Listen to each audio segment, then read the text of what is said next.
Mamma mia, salut les amis et bienvenue dans ce deuxième épisode de Blagues de développeurs. Mon nom est Honoré Unouanou, formateur et développeur. Comme je l'ai expliqué au niveau du premier épisode, l'idée c'est de rire mais d'apprendre en même temps en riant. Donc je vais vous présenter une blague, vous laissez le temps de l'absorber. Certaines personnes vont rire, d'autres personnes non probablement. Et puis après on va expliquer un peu tout ce qui se cache derrière la blague. Et puis à la fin, tout le monde pourra simplement rigoler. Donc je vais mettre la blague et la voilà.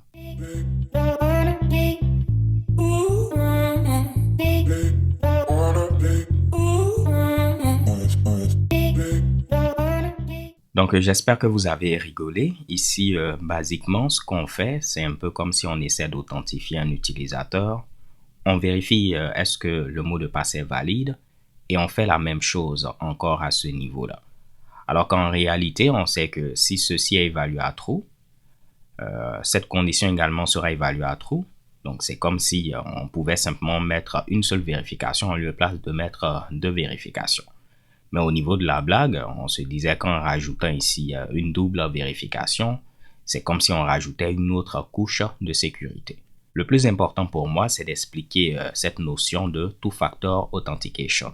En français, on parle d'authentification à deux facteurs. Lorsque je finirai d'expliquer cela, vous allez voir que vous allez mieux comprendre un peu la blague qui a été présentée ici. Donc on est parti, on va parler d'authentification à deux facteurs, d'authentification à plusieurs facteurs, de web authentication, de zero knowledge proof, de plein de choses. Mais commençons premièrement par définir c'est quoi l'authentification. Lorsqu'on parle d'authentification, cela permet tout simplement de vérifier qui vous êtes. Donc on essaie de vous identifier. Imaginons qu'on est au niveau du site officiel de Parlons Code où je vends mes différentes formations. Là, c'est un formulaire d'authentification.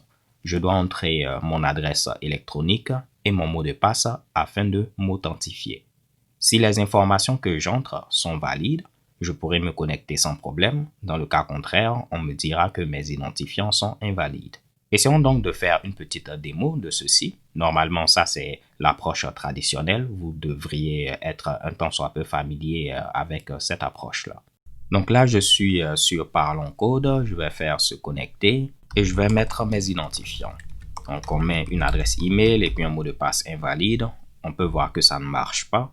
Mais si je mets ici le bon mot de passe, normalement, ça devrait marcher. Et mamma mia, tout fonctionne à la perfection. Donc, j'imagine que là, il n'y a rien de bien nouveau pour vous parce que c'est le même procédé que vous suivez pour vous authentifier sur Facebook, Twitter, Gmail, pour ne citer que ces services. Mais cette manière de procéder a plusieurs inconvénients. Premièrement, les mots de passe sécurisés sont généralement difficiles à retenir. Et la plupart du temps, en tant qu'utilisateur, on va utiliser le même mot de passe sur plusieurs services. Si on utilise un mot de passe qui est simple, comme par exemple secret 123 ou bien mot de passe, password, c'est facile à retenir, mais c'est facile également à trouver. Par contre, si on utilise un mot de passe qui contient des apostrophes, arrobase, des caractères spéciaux, des chiffres, des lettres, des trucs en majuscules, en minuscules, notre mot de passe devient de plus en plus sécurisé, mais vous voyez que ça devient également de plus en plus difficile à retenir ce fameux mot de passe. Et le fait d'utiliser le même mot de passe sur plusieurs services, cela revient donc à dire que si un pirate réussit à trouver votre mot de passe sur Facebook, il y a de fortes chances qu'il réussisse également à se connecter sur votre compte Gmail, sur votre compte Twitter, sur votre compte Pinterest, parce que vous avez utilisé tout simplement le même mot de passe. Donc il y a déjà un premier problème avec la manière dont les mots de passe sont gérés. Le second problème, c'est que si le serveur du service que vous utilisez est tout simplement compromis, des mots de passe peuvent être exposés. Donc, imaginons que vous utilisez un service qui a pour nom service cool, et puis un hacker a réussi à pirater le serveur de ce service-là. S'il réussit à se connecter à la base de données, il pourra récupérer tous les mots de passe des utilisateurs. Aujourd'hui, en termes de bonnes pratiques, on ne sauvegarde pas les mots de passe des utilisateurs en clair. On va sauvegarder des versions hachées. Donc, même si le hacker réussit à accéder à l'ensemble des mots de passe, il ne pourra pas voir les mots de passe en clair. Mais si vous utilisez un mot de passe qui est courant, Il existe une technique de recherche par dictionnaire qui permet ici de trouver votre mot de passe assez simplement.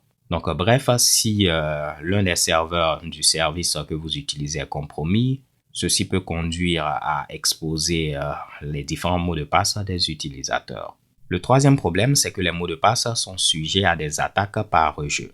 En anglais, on parle ici de replay attack. En grosso modo, c'est quoi? Il y a des services, par exemple, qu'on appelle ici des enregistreurs de frappe. En anglais, on parle de keylogger. Et les keyloggers, ce sont des logiciels qu'on peut installer sur votre ordinateur et ils vont enregistrer les différentes frappes de clavier que vous allez faire. Donc, principalement, on pourra voir tout ce que vous avez tapé en grosso modo. Et si c'est un hacker qui l'a installé sur votre machine, il pourra voir les différents mots de passe que vous avez entrés et tout. Et s'il connaît votre mot de passe, ben, il peut ici faire la même chose. Donc, il peut rejouer un peu le même scénario en allant sur le site en question dont il a le mot de passe et tenter de se connecter en tant que vous. Parce qu'il verra l'adresse email que vous avez entrée, le mot de passe et il pourra se connecter sans problème.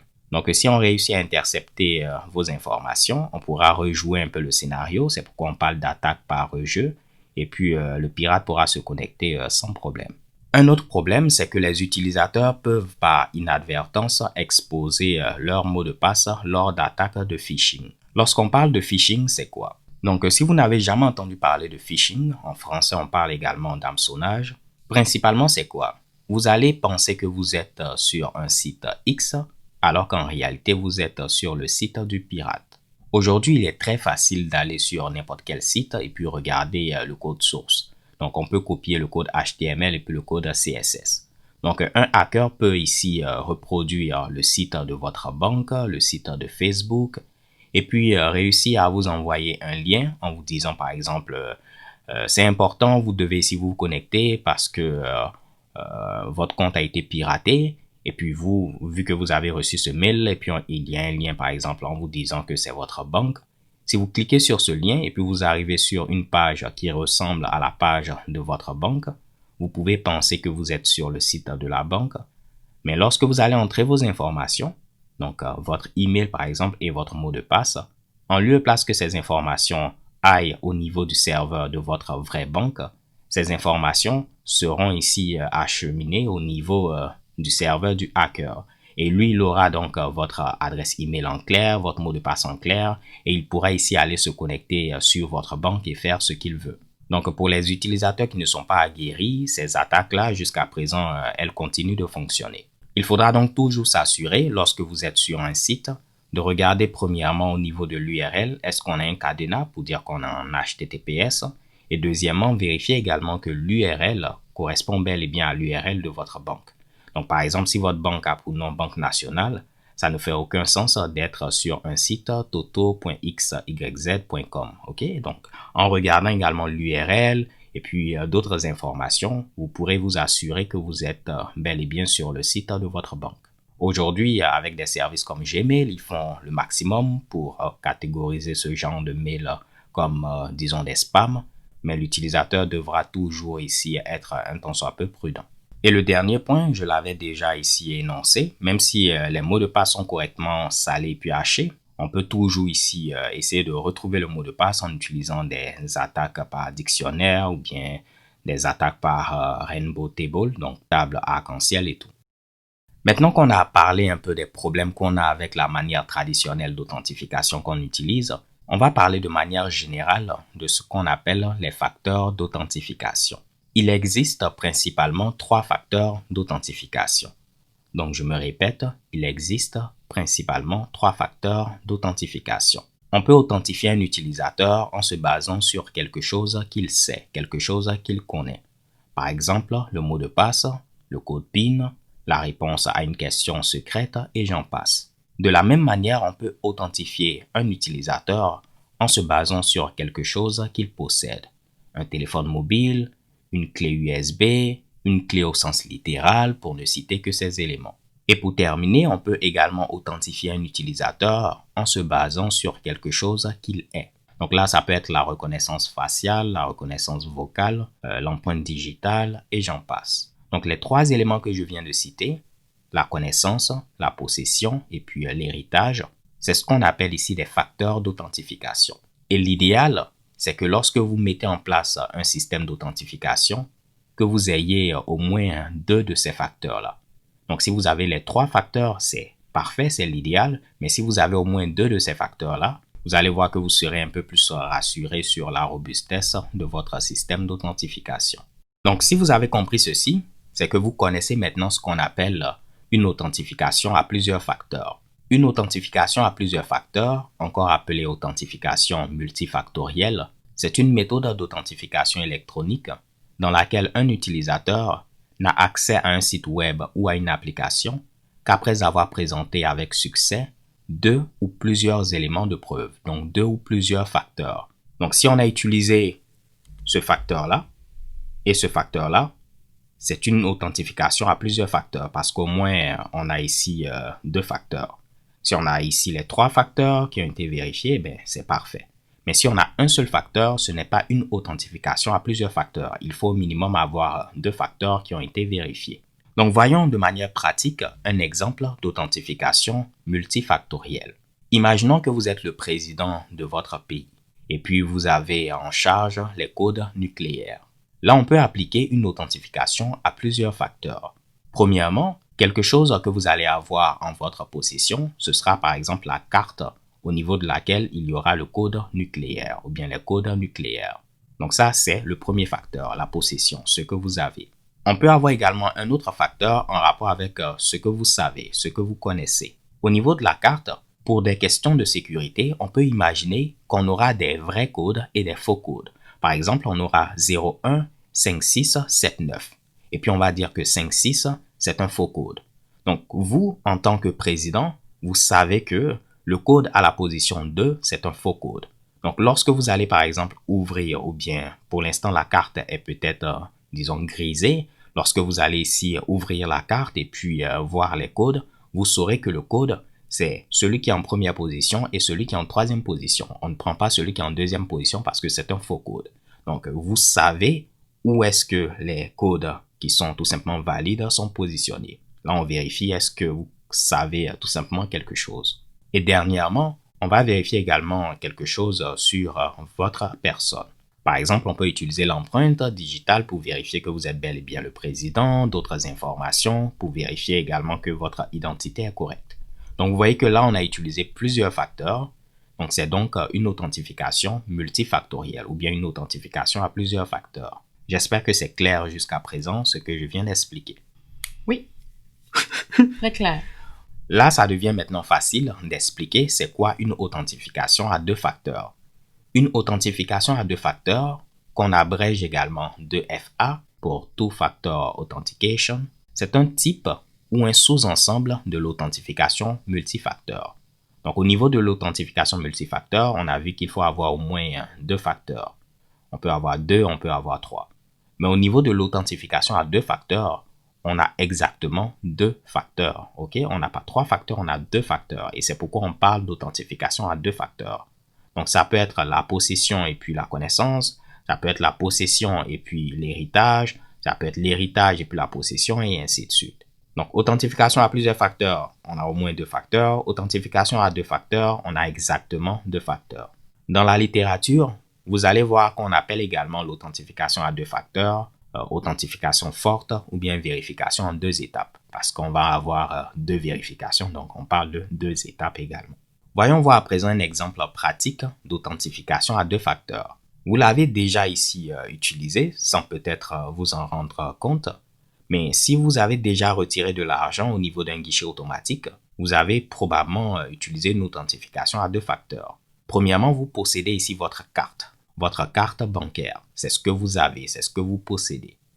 Mais une fois que vous insérez la carte, on va vous demander également votre code PIN. C'est ce que vous connaissez.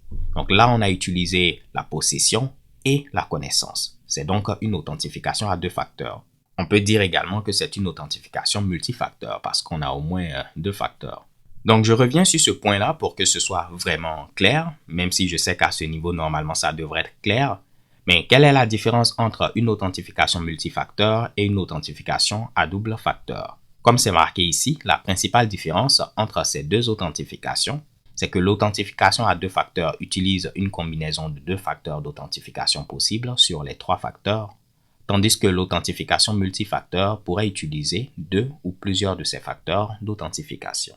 Alors, la question que vous pouvez maintenant me poser, c'est que c'est bien beau, Honoré, tu nous as donné des exemples d'authentification à deux facteurs, mais comment est-ce que ça fonctionne en pratique? Donc, en pratique, lorsque vous vous connectez à votre compte, vous serez invité, par exemple, à vous authentifier en entrant votre nom d'utilisateur et votre mot de passe. Et ceci va représenter le premier facteur. Donc, principalement, on vérifie est-ce que vous connaissez le nom d'utilisateur et le mot de passe. Après avoir entré ces informations, on aura maintenant ici le deuxième facteur d'authentification. Ça peut être un code qu'on vous envoie par SMS. Ça peut être un code qu'on va vous donner également en appelant ici, en lançant un appel sur votre numéro de téléphone. Ça peut être une application d'authentification comme Google Authenticator que vous utilisez et j'en passe. Pour que ce soit clair, je vais vous montrer ceci en pratique parce qu'on peut le faire très facilement avec un framework qui a pour nom Laravel. Donc, je vais créer un nouveau projet Laravel. Vous n'avez pas besoin de comprendre ceci. Je vais l'appeler démo de FA pour Two Factor Authentication et je vais rajouter --jet. Ceci va me permettre d'utiliser une librairie qui a pour nom JetStream et c'est une librairie d'authentification qui vient également avec le Two Factor Authentication. Là, on ne veut pas utiliser, cette histoire d'équipe. On ne veut pas créer des équipes avec différentes personnes, donc j'ai fait No tout simplement. Et voilà, notre projet Laravel a été créé. Je vais ouvrir ce projet. Je vais modifier des Mitsubishi assez rapidement. Là, je vais utiliser SQLite comme système de gestion de base de données. Comme ça, je n'aurai pas à me fatiguer. Je vais créer ma base de données avec SQLite. Vous avez votre base de données dans un fichier, un unique fichier. Donc, je crée ce fichier-là qui va contenir ma base de données. Pour l'instant, il est vide. Mais lorsque je vais appliquer mes migrations, vous allez voir automatiquement, il sera populé. Donc, on aura des Mitsubishi à ce niveau-là, ce qui veut dire que tout marche. Essayons de venir au niveau du navigateur afin de voir quelque chose. Je vais faire PHP Artisan Serve et je vais démarrer mon serveur sur le port 3000. Donc, je peux copier cette URL, venir au niveau du navigateur et la coller.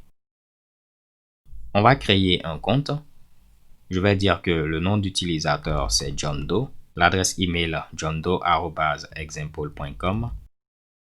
Je tape secret comme mot de passe et secret. Pourquoi pas, je vais mettre secret 123. On fait s'enregistrer, tout s'est bien passé et vous allez voir normalement, au niveau de mon profil, je pourrais activer l'authentification à deux facteurs. Donc là, on me dit que je peux utiliser par exemple Google Authenticator. Je vais faire activer. Je mets mon mot de passe, secret 123. Et pour terminer, il me faudra scanner ce QR code avec Google Authenticator. Donc voici ici mon téléphone. J'ai lancé Google Authenticator.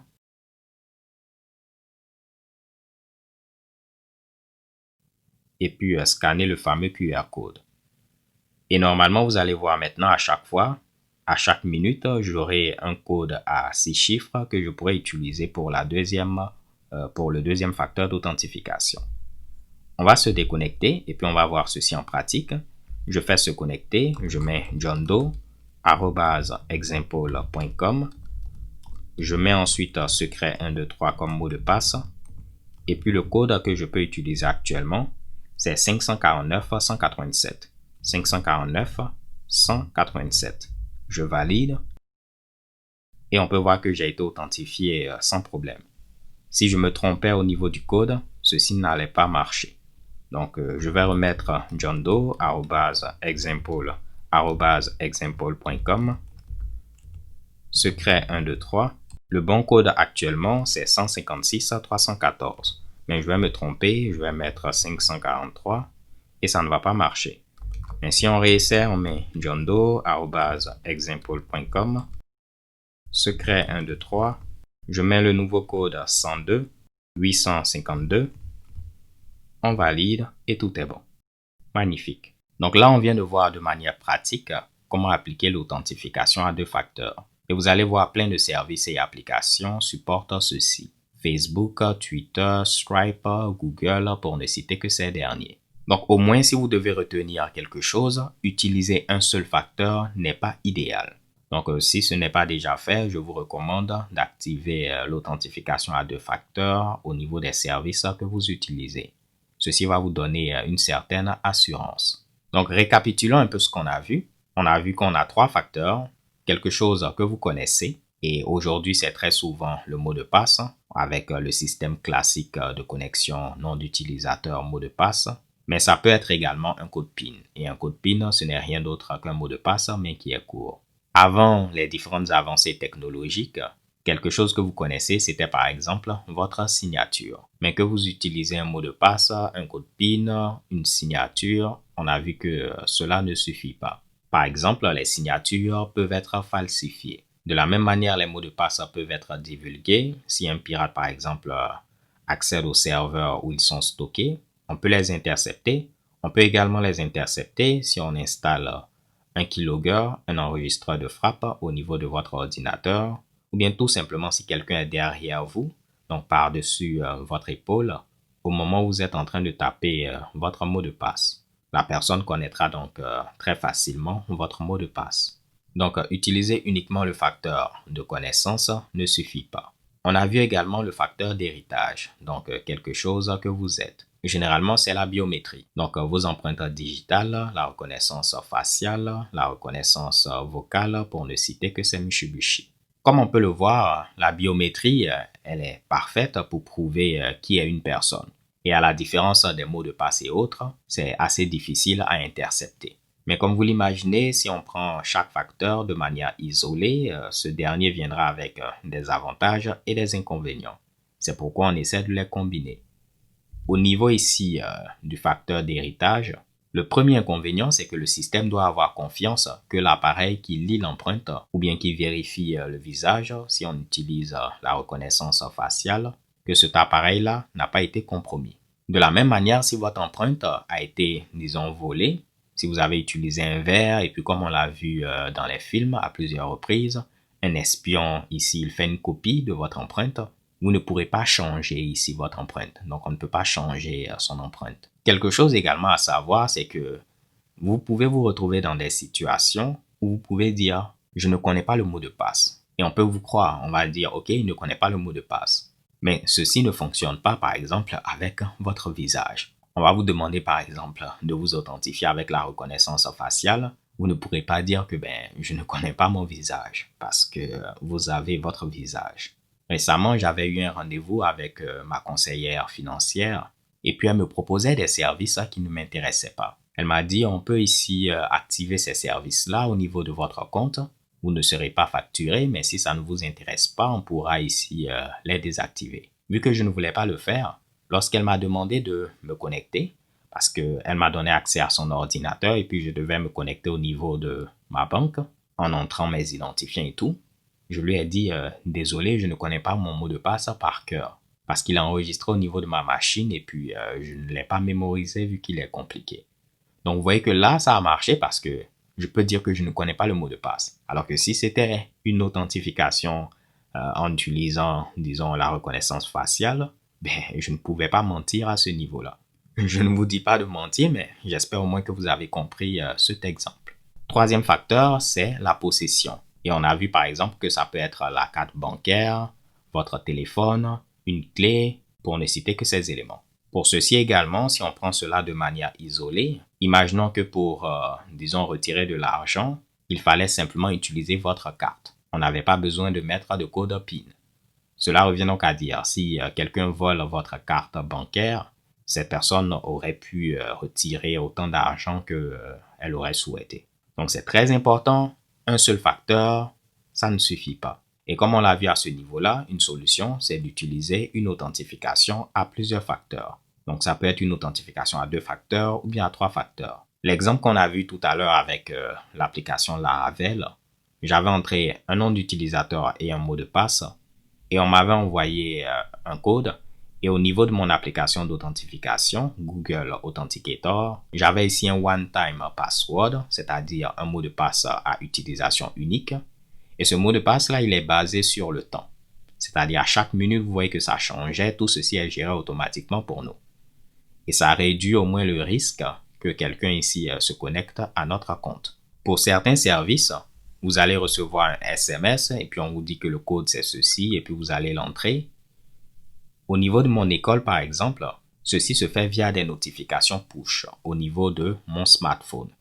Lorsque je tente de me connecter, en lieu et place de mettre un code, bien quoi que ce soit, je reçois une notification push, un peu comme les notifications que vous recevez pour dire vous avez un nouveau message sur WhatsApp ou bien un nouveau message sur Facebook, ainsi de suite. Je reçois une notification pour dire quelqu'un tente de se connecter. Est-ce que c'est moi? Si c'est moi, je peux autoriser ou bien refuser. Donc ça permet par exemple d'avoir une interface utilisateur beaucoup plus intéressante. On fait oui ou bien non et puis bang, ça marche. Mais il y a quelque chose que je ne vous ai pas dit, il y a toujours un mais, c'est que l'authentification à deux facteurs de cette façon-là, que ce soit avec le SMS, une application d'authentification comme Google Authenticator ou bien le mobile push, ceci ne nous protège pas du phishing. Rappelez-vous, le phishing, c'est un type d'attaque où on pense qu'on est sur un site X, imaginons le site de notre banque, alors qu'on se trouve au niveau d'un site clone qui a été conçu par un pirate. Donc si on utilise l'une de ces approches, imaginez que vous avez reçu un mail et on vous dit il y a un problème au niveau de votre compte bancaire, il faudra vous connecter afin de pouvoir régler le problème. Mais le mail a été envoyé par un hacker. Lorsque vous allez cliquer sur le lien, vous allez vous rendre sur le site du hacker. Imaginons que vous ne remarquez pas que vous êtes sur le site du hacker et vous pensez que vous êtes bel et bien sur le site de votre banque. Vous allez donc entrer votre nom d'utilisateur et votre mot de passe. Et le hacker pourra voir en clair, vu que les informations sont envoyées au niveau de son serveur, quel est le nom d'utilisateur que vous avez entré et puis quel est le mot de passe. Ce qu'il va donc faire, c'est quoi? Il va aller sur le vrai site et puis taper en même temps ce que vous avez entré comme nom d'utilisateur et ce que vous avez entré comme mot de passe. Vu que lui, il le fait sur le vrai site, si l'authentification à double facteur est activée sur le vrai site, la prochaine étape, c'est d'entrer par exemple le code OTP, One Time Password, le fameux code à 6 chiffres. Lui, au niveau de sa fausse interface, il va vous demander d'entrer le code à 6 chiffres. Et vous allez penser que c'est toujours votre banque qui vous demande le code. Vous regardez au niveau de l'application Google Authenticator et vous entrez votre code à 6 chiffres. Vu que le code est valide pour 1 minute, lui, il pourra utiliser ce code rapidement et puis le mettre au niveau du vrai site et il sera connecté. Donc, vous voyez que même si on a une authentification à deux facteurs, ceci ne nous protège pas du phishing. Avant de vous montrer une autre alternative beaucoup plus intéressante qui nous protège du phishing, comme on a l'habitude de le dire, avoir quelque chose, c'est mieux que de ne rien avoir. Donc, si au niveau de vos services que vous utilisez actuellement, vous n'avez pas rajouté l'authentification à deux facteurs et que vous utilisez uniquement le nom d'utilisateur mot de passe, rajouter l'authentification à deux facteurs, c'est déjà un premier pas. Donc, ceci va vous donner au moins une certaine assurance. Donc, c'est déjà mieux d'avoir ceci que de ne rien avoir. Là, je vais vous présenter une norme d'authentification à deux facteurs qui a pour nom Web Authentication, WebAuthn. Et WebAuthn est résistant au phishing. En grosso modo, grâce à ceci, on pourrait être protégé un peu du phishing. WebAuthn ou bien Web Authentication, encore en français l'authentification web, c'est une norme web qui a été publiée par le W3C, donc le World Wide Web Consortium. C'est le consortium qui régit le web. WebAuthn est une composante essentielle d'un projet qui a pour nom FIDO2 et ce projet-là est sous la direction d'une alliance qui a pour nom FIDO Alliance. FIDO Alliance, comme je l'ai marqué à ce niveau, c'est une association industrielle qui a été lancée en février 2013 dont la mission principale est de développer et de promouvoir des normes d'authentification qui contribuent à réduire la dépendance excessive du monde à l'égard des mots de passe. Donc, si on peut se passer des mots de passe, ce sera parfait. Et je vais vous faire une petite démo de WebAuthn afin que vous puissiez voir comment ça fonctionne. Vous pourrez lire davantage pour voir derrière comment ça se passe, mais je vais vous faire une petite démo. Donc, au niveau de ce site, webauthn.guide, on a un guide sur WebAuthn. On nous parle un peu de comment est-ce que ça fonctionne, l'API, comment est-ce que vous pouvez l'utiliser au niveau de vos sites et tout. Donc, il existe des librairies pour différents langages, Python, PHP, JavaScript, j'en passe. Et là, je vais cliquer à ce niveau afin d'avoir une démo. Donc, on pourra s'enregistrer puis après tenter de se connecter. Je vais taper John Doe. On laisse les options par défaut et on fait s'enregistrer. Vous voyez que je peux utiliser des clés USB FIDO. Donc, il existe des clés FIDO si vous cherchez en ligne. Mais moi, je vais utiliser par exemple mon Touch ID qui est présent au niveau de mon Mac. Donc, je choisis Built-in Sensor. Je mets ma main sur le Touch ID et on voit enregistrer. Je vais tenter maintenant de me connecter. Je clique sur se connecter. Je vais utiliser un mauvais doigt. Vous allez voir, ça ne va pas marcher. Donc, si j'utilise un autre doigt, vous voyez que ça ne marche pas. Mais si je prends le doigt que j'avais utilisé lors de l'enregistrement, vous voyez, bang, je suis connecté. Et il a pu retrouver les informations sans problème. Comme je vous l'ai dit, il existe des librairies dans différents langages. Vous pourrez venir au niveau de ces deux sites afin d'en apprendre davantage. Donc là, on va terminer avec la notion de Zero Knowledge Proof. En français, on parle de preuve à divulgation nulle de connaissances. Principalement, c'est quoi? Vous allez prouver quelque chose sans divulguer d'informations. Je vais vous présenter ceci de manière simple avec un exemple. En pratique, c'est un peu plus compliqué que cela, vu que derrière, c'est des mathématiques et tout. Mais au moins, avec cette explication, vous aurez une idée générale du Zero Knowledge Proof. Donc, lui, c'est Waldo. Et peut-être vous avez déjà joué à ce jeu-là où on demande de chercher Waldo. Donc, on demande de chercher ce petit bonhomme-là au niveau de cette image. Imaginons que je suis avec un ami qui a pour nom Richard. Et moi, je veux prouver à Richard que je sais où est Waldo sur la photo. Mais je veux prouver ceci à Richard sans pour autant que Richard ne sache la position de Waldo sur la photo. Donc, je me répète, je veux prouver à Richard que je sais où est Waldo sur la photo, mais sans pour autant divulguer la position exacte de Waldo sur la photo. Donc, vous avez plusieurs manières de faire ceci. Un premier moyen, c'est de demander à Richard de se fermer les yeux. Et puis, vous allez prendre cette photo-là, trouver Waldo, imaginons que c'est Waldo qui est ici, même si ce n'est pas Waldo, et puis vous allez le découper. Ensuite, vous allez peut-être brûler, la partie restante. Donc, vous découpez simplement Waldo. Mais si vous montrez l'image de Waldo à votre ami Richard, il pourra voir que, oh, Honoré savait où était Waldo, mais de la même manière, on a réussi à le lui prouver sans pour autant lui donner la position de Waldo, parce qu'il verra simplement l'image, mais il ne sait pas où Waldo était positionné. Vous avez plusieurs images de ce genre-là, ok? Donc, cette manière de fonctionner, comme je le disais, c'est un exemple, et ce n'est pas l'exemple parfait, parce que par exemple, moi, je pouvais tricher, je découpe l'image de Waldo ailleurs, et puis je brûle cette vraie image-là, et je dis que, j'ai découpé Waldo, le voilà. Donc là, je pourrais par exemple prouver que j'ai Waldo, mais c'était faux parce qu'en réalité, je l'ai découpé au niveau d'une autre image. Donc, principalement au niveau du Zero Knowledge Proof, vous avez deux parties. Vous avez le prouveur, celui qui veut prouver quelque chose, et puis le vérificateur, celui qui vérifie. Donc, moi, je suis le prouveur, c'est moi qui veux prouver que je sais où est Waldo, et Richard est le vérificateur, c'est lui qui vérifie. Vous avez trois propriétés à respecter.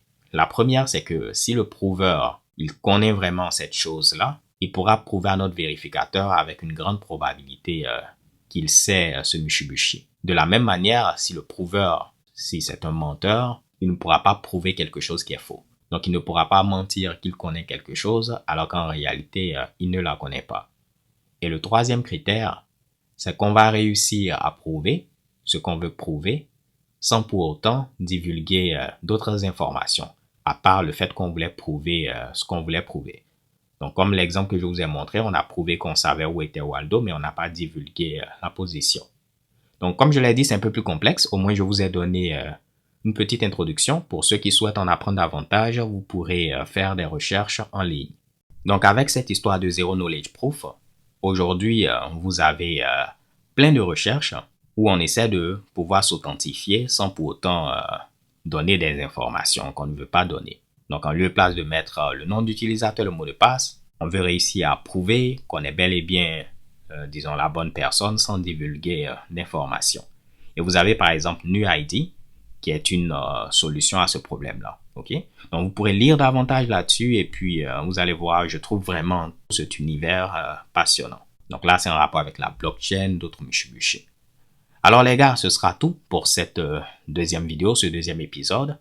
La vidéo était un peu plus longue que je ne le pensais, mais au moins j'ai pu expliquer tout ce que je voulais expliquer. Si vous êtes arrivé jusqu'à la fin de cette vidéo, félicitations, c'est que peut-être le sujet vous intéressait également. N'hésitez pas à liker la vidéo et à poser des questions en commentaire, je me ferai un plaisir de vous répondre.